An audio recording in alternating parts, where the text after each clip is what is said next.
वेदव्यास जी बड़े दुखी रहने लगे। वर्ष बीते, उन्होंने निर्णय किया कि अब मैं यह आश्रम मैं भी छोड़ दूंगा। अब मेरा पुत्र नहीं है, लेकिन मैं अपनी जन्म देने वाली मां सत्यवती के एक बार दर्शन करना चाहता हूं। और वह अपनी मां सत्यवती के दर्शन करने के लिए पहुंचते हैं। तो पहुंचकर पता चलता है कि मां सत्यवती ने शंतनु नाम के राजा से विवाह कर लिया है। शौनक जी बीच में पूछ बैठते हैं सूत जी से, हे महाभाग, तात महाभाग, ये कैसे आप कह रहे हैं सूत जी? हम तो संचय में पड़ गए। वेदव्यास जी की माता ने दूसरा विवाह कर लिया, वो भी शांतनु राजा से। सूत जी कहते हैं कि हे ऋषिवर, आप धैर्य रखें। जब वेदव्यास जी ये सुनकर इतने व्याकुल नहीं हुए, आप भी ना हुए। अगर कोई गुरु या कोई ऐसी दिव्य आत्मा, परमात्मा कोई निर्णय लेती है तो अवश्य ही उसके पीछे कोई कारण होता है।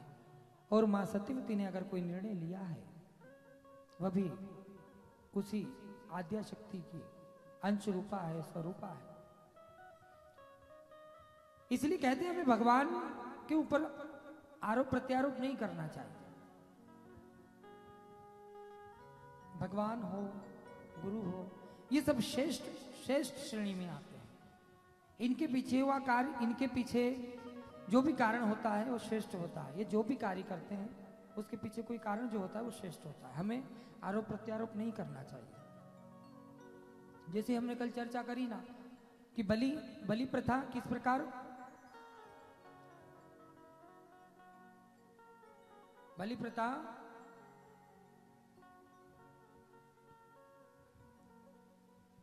किस प्रकार होनी चाहिए। ऐसा नहीं कि जिह्वा के अधीन होकर के हम किसी पशु की बलि दे रहे हैं। जिह्वा के अधीन नहीं, स्वाद के अधीन नहीं। हम ये भाव कर लें कि बलि प्रथा हमारे पूर्व काल से चली आ रही है। और हाँ, देवी के तामसिक रूप तमोगुण, माँ कालका, माँ भैरव, काल भैरव, इनको बलि लगती है। जो इनकी उपासना करते हैं ना, जो इनकी साधना करते हैं, उनको बलि सोमपान देना ही पड़ता है। ये सत्य है। लेकिन कोई अगर साधक सोमपान 2 बूंद चढ़ा करके स्वयं उसका पान कर रहा है और मदमस्त होके समाज में भ्रम फैला रहा है, तो ये उसकी मूर्खता है। साधक का अर्थ होता है, अगर किसी पंडित ने भगवान को भोग लगाया, बड़े गौर से सुनिएगा, ब्राह्मण देवता लोग हमसे नाराज ना हो, ये सत्य है। किसी पंडित ने किसी मंदिर में किसी भगवान को भोग लगाया, तो उस भोग पर पंडित का अधिकार नहीं है। अगर वह उस पर अधिकार करता है तो वह उसका स्वयं का विवेक, हम कुछ नहीं कह रहे। हम होते कौन है कहने वाले? क्योंकि शास्त्र इतना कुछ कहते हैं, जब तो लोग नहीं समझते।